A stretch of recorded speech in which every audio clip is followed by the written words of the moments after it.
अनेक भक्त सांगतात संकटाच्या काळी फक्त श्री स्वामी समर्थ असा जप केल्याने मनाला खूप धैर्य येतं. कारण मुळातच या नावामध्ये स्वामींचं संपूर्ण सामर्थ्य दडलेले.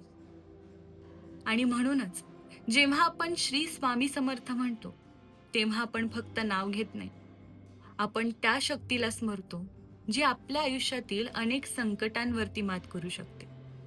आपण त्या गुरुला हाक मारतो जो कायम आपल्या पाठीशी उभा आहे. आणि म्हणूनच आजही स्वामी भक्त अत्यंत विश्वासाने म्हणतात, भिवू नकोस, स्वामी तुझ्या पाठीशी. तर स्वामी भक्तांनो, ही होती आपली आजची कथा.